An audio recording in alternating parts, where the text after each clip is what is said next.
Gibbon admitted that although the Roman Empire was open to new citizens, it was based on violence and slavery. He recalled that the complete stability of the Roman Empire preceded centuries of violence and plunder.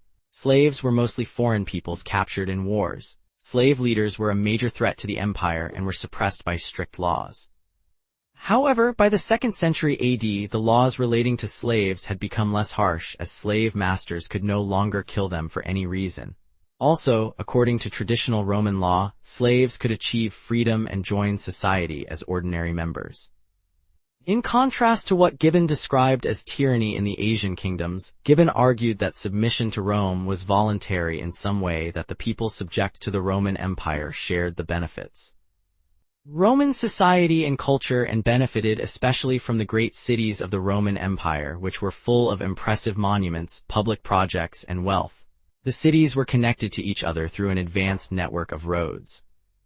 Even with the harshness of the rise of Rome, Gibbon saw that the Roman Empire brought the benefits of civilization that developed in Greece, the Middle East, and North Africa to the primitive barbarians and warriors as he described them in Western Europe. The Romans also introduced precious crops such as olives and flax to Western Europe and created extensive trade for luxury goods across their empire.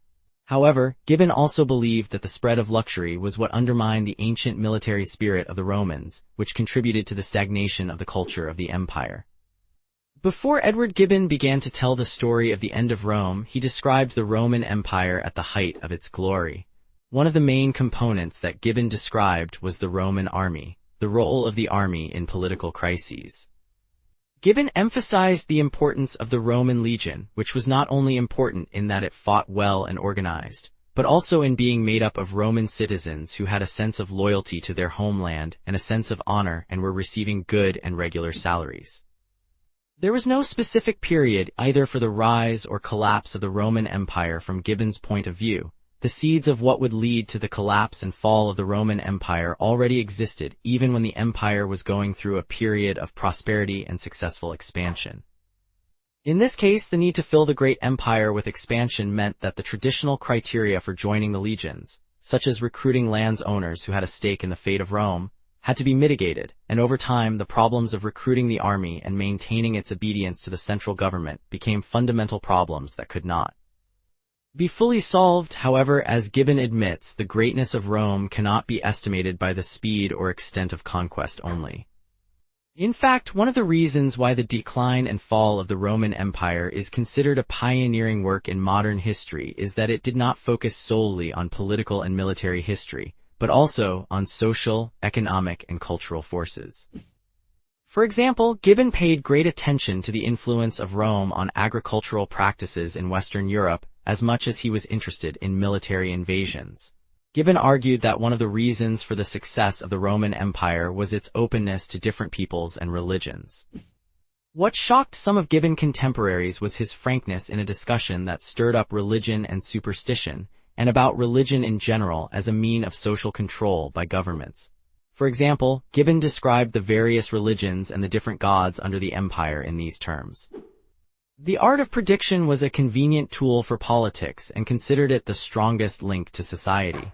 The useful belief that the crime of perjury is certainly punished by regular gods both in this life and in the future. While contemporary critics of Gibbon overemphasized his skepticism of Christianity expressed in his work, there is an illusion about Christianity versus ancient paganism specifically. Gibbon referred to paganism for its lack of religious grudge that characterized ancient and Middle Christianity, and contributed more in maintaining stability for the Roman Empire by avoiding religious wars and rivalry. However, ironically, Gibbon was not open-minded as evidenced by his views on the traditional Roman West versus the corrupt East. Gibbon's views are the idea that there are significant cultural differences between Roman culture and that of the East, including Egypt and Syria. Although religious tolerance was praised in the Roman world, he described the Egyptian religion as the most despised and degraded. This reflects how Gibbon saw the differences between Rome and its eastern province. He described the former as rational, virtuous, and male, while the latter as irrational, feminist, and decadent. Gibbon then moved to the subject of Roman politics. He described the Roman Empire by the 2nd century AD as a monarchy. He stated that monarchy turns into tyranny unless there is an entity that restricts it, such as powerful clerics, the nobility, or the common people. Rome was a republic, but it became a monarchy under the rule of Julius' nephew Octavius, who became the first emperor Augustus. The Senate in Rome voted to grant Augustus great powers over the government. However, Augustus took absolute power while maintaining the illusion of restoring the republic after decades of civil war. Roman generals also had enormous power over their soldiers. When Augustus came to power, he gave military responsibilities to his chosen officers. However, Augustus took the powers of many old political positions in the republic, such as the censor, who supervised public morals and state finances, the consul, who held the executive positions such as the president or the prime minister, the position of the lawyer and the representative of the people, and the chief priest. Despite this, elections continued to take place, and the old positions of the republic continued to exist even as it retained some of its old civil responsibilities. The Senate also remained in Rome, but it lost much of its old legislative and judicial power. While emperors continued to appear as republican politicians, they were also deified.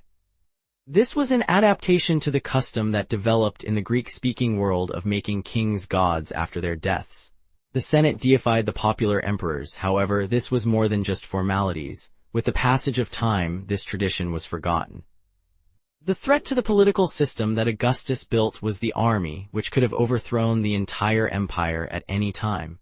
Gibbon argued that Augustus tried to solve this problem using the prestige of the Senate as a barrier between the army and the emperor. Since Augustus, the legitimacy of emperor came from the authority of the Senate and the satisfaction of the soldiers. The other problem in Augustus's system was the lack of real rules for succession. The emperors tried to deal with this by nominating or sharing power with those who preferred him as their successor during their lifetime.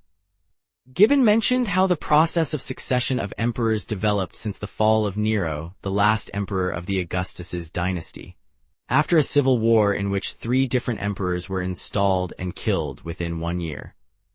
A lower-class general named Vespasian became emperor, and with his son Titus he founded a new imperial dynasty, the Flavian dynasty.